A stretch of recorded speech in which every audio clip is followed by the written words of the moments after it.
Para ulama membagi itu mujahirun itu, Pak, yang terang-terangan. Pertama, melakukan dosa secara terang-terangan, dia nggak malu, ya, sehingga orang tahu kalau dia berbuat dosa. Yang kedua, ketika melakukan dosanya dia sembunyi-sembunyi.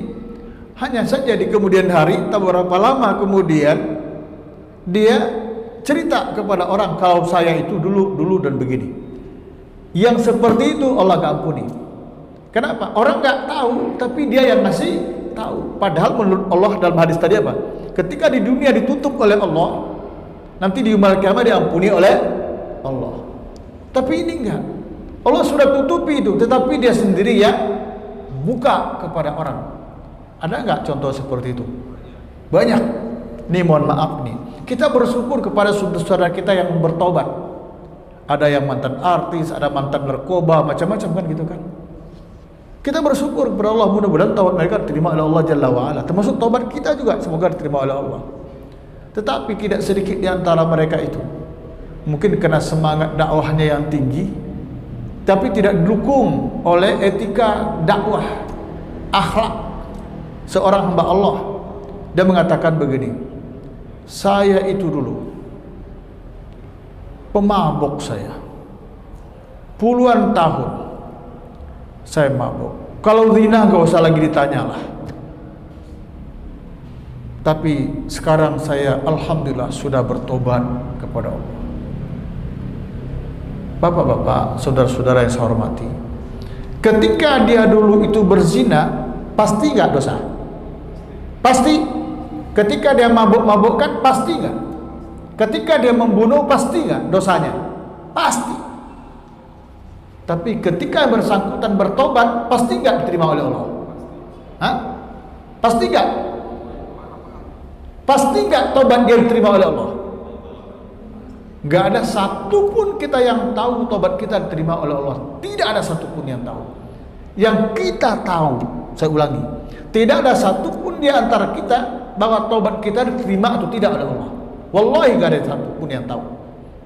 Tapi yang kita tahu hari ini dengan ilmu yang kita miliki adalah kita punya Allah yang maha penerima tobat kapanpun kita bertobat. Itu janji Allah itu.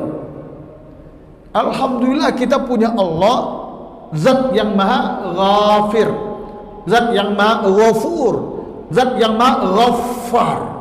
Semuanya artinya maha pengampun. Itu yang kita tahu. Kita punya Allah yang zat maha penerima taubat, maha pengampun.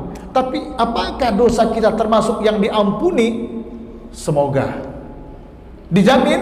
Wallahu alam bisawab. Nah, lalu kenapa ini saudara-saudara kita yang sudah bertobat tadi itu, kalau bertobat bertobat aja, gak usah disebutkan secara detail kalau dia pernah melakukan dosa maksiat ini dan itu. Paham kan? Sebab ketika dia mabuk-mabukkan minum khamar, pasti dosa haram itu. Ketika dia berzina, pasti dosa haram, terkutuk perbuatan itu. Tapi ketika dia bertobat, ada jaminan tobat diterima oleh Allah? Kan tidak ada. Berharap diterima, iya, sebagaimana kita juga berharap kepada Allah agar tobat kita diterima oleh Allah, dosa dan kesalahan kita diampuni. Itulah yang disebut dengan al-mujahirun itu. Yakni bisa bermakna orang berbuat dosa secara terang-terangan, bisa juga berbuat dosa awalnya sembunyi-sembunyi, namun di kemudian hari dia kalau bahasa sekarang disounding gitu ya, dibongkar sendiri oleh dia.